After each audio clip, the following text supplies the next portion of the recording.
اهلا بيكم في فيديو جديد في ازاي تحفظ كلمات كتير علشان تتكلم زي الاجانب. ولو ما شفتوش الفيديوهات اللي فاتت اللي احنا اتكلمنا فيها عن المينينج والبرونسيشن هتلاقيهم موجودين في اول تعليق تحت. النهارده هنتكلم عن ايه؟ هنتكلم عن الفورم.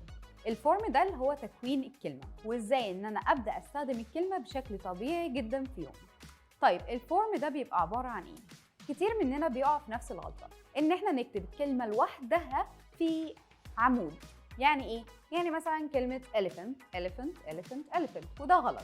طب أنا لما هاجي أتعلم الفورم بتعلم فيه إيه؟ بتبدأ إن أنت تعرف تميز ما بين الحروف. يعني مثلا كلمة elephant هنا فيه ف sound بس هو مش F، هو BH. طب دلوقتي أنا عرفت إن الكلمة بتتكتب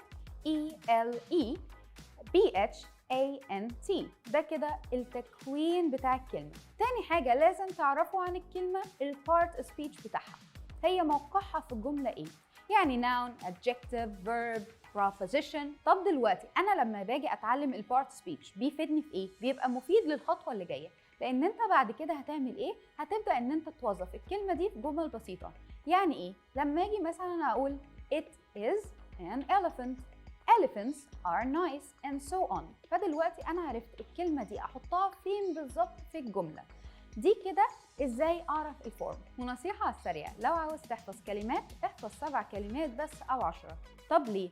علشان أنت هتعمل في ال10 كلمات دي 3 حاجات: المينينج، pronunciation والفورم.